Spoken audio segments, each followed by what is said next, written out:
શું તમે ક્યારે વિચાર્યું છે કે અમેરિકાનું નાગરિકત્વ ધરાવતા અને વર્ષોથી ત્યાં સ્થાયી થયેલા ગુજરાતીઓની હાલત પણ આજે કફોડી બની ગઈ છે? એક એવો સનસનીખેજ કિસ્સો સામે આવ્યો જેમાં 22 વર્ષથી અમેરિકામાં રહેતા અને ફેડરલ ગવર્મેન્ટમાં ઉચ્ચ હોદ્દા પર કામ કરતા ગુજરાતી વ્યક્તિની રાતોરાત નોકરી છૂટી ગઈ અને આજે તે ગુજરાતી સ્ટોર પર કામ કરવા માટે પણ તે વલખા મારી રહ્યા છે. તો શું એનઆરઆઈની બધા અમેરિકનની આવી જ હાલત છે? અમેરિકાના આર્થિક સંકટની આ જે વરસી વાસ્તવિકતા જાણીને તમે પણ ચોંકી જશો. અને જો તમે પણ અમેરિકામાં જવાના સપના જોઈ રહ્યા છો કે તમે ત્યાં છો, તો આ કિસ્સો તમારી આંખો ખોલી નાખશે. અમેરિકામાં અત્યારે નોકરીઓનો એવો કે ભયાનક દુષ્કાળ પડ્યો છે કે ગુજરાતીઓ અમેરિકાનું સિટીઝનશીપ લઈને ગર્વથી કોલર ઊંચા કરીને ફરતા હતા, તેમના પર હવે ઘર ચલાવવાના પણ આજે ફાફા પડી રહ્યા છે, મુશ્કેલ બની રહ્યા છે.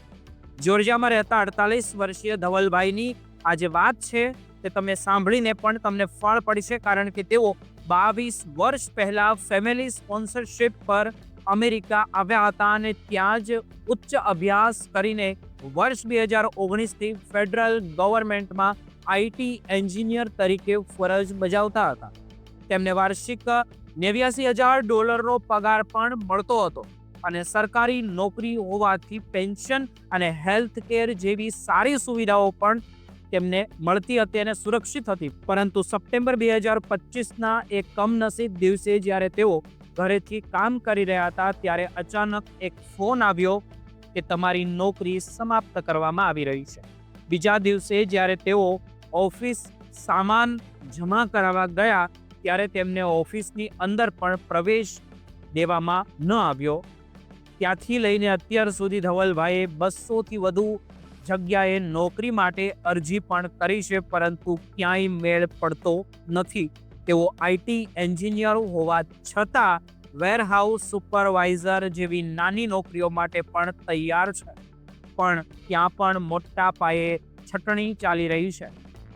આ કિસ્સામાં સૌથી ચોંકાવનારો આક્ષેપ એ છે કે અમેરિકાની આઈટી સેક્ટરમાં અત્યારે સાઉથ ઇન્ડિયન લોકોનું વર્ચસ્વ વધી રહ્યું છે અને તેઓ ગુજરાતીઓ પ્રત્યે ભેદભાવ પણ રાખી રહ્યા છે. ધવલભાઈના કહેવા મુજબ જો રિઝ્યુમમાં આખું ગુજરાતી નામ હોય તો ઇન્ટરવ્યૂ માટે ફોન જ નથી આવતા, અને જો એ અટક વગર અરજી કરો તો બીજા રાઉન્ડ સુધી પહોંચવા દેવામાં આવતા નથી. એટલું જ નહીં, H-1B વિઝા સિસ્ટમનો પણ દુરુપયોગ થઈ રહ્યો છે. અત્યારે હાલત એવી છે કે ધવલભાઈના દીકરાની કોલેજની એક સેમેસ્ટરની $7,500 ફી ભરવી પણ મુશ્કેલ બની ગઈ છે. તેઓ અત્યારે ફૂડ સ્ટેમ્પ અને અનએમ્પ્લોયમેન્ટ બેનિફિટ્સ પર જીવી રહ્યા છે, જ્યારે તેમણે મદદ માટે પોતાની જ ગુજરાતી ભાઈઓના સ્ટોર પર નોકરી માંગી, ત્યારે ત્યાં પણ કડવા અનુભવ તેમને થયા. સ્ટોર માલિકો 48 વર્ષના સિટીઝનને નોકરીએ રાખવા તૈયાર નથી અને જો રાખે તો 2 મહિના વગર પગારે ટ્રેનિંગ આપવાની શરત મૂકે છે. એક જગ્યાએ તો તેમને એક જ દિવસમાં એમ કહીને કાઢી મૂકવામાં આવ્યા કે તમે કામમાં બહુ ધીમા છો. ગુજરાતી સ્ટોરના માલિકોના કડવા નિયમો અને ગેસના ખર્ચ સામે વળવા જે વગર પગારની ટ્રેનિંગ લેવા તેમના માટે અશક્ય બની ગયા છે. આ કિસ્સો લાલબત્તી સમાન છે કે જો અમેરિકાની નાગરિકતાની આવી હાલત હોય તો જેઓ ગેરકાયદેસર છે તેમની શું સ્થિતિ હશે ત્યાં. અત્યારે અમેરિકામાં ભારતીયો અને ખાસ કરીને ગુજરાતીઓ માટે નોકરીઓ બચી નથી, એટલે જે લોકો ભણવા કે કામ કરવા માંગે છે અમેરિકાની અંદર, તેમણે સમજી લેવું જોઈએ કે સિટીઝનશીપ હોવા છતાં પણ આજે ત્યાં કોઈ સુરક્ષિત નથી અને સ્થિતિ સુધરવાને બદલે વધુ બગડી રહી છે.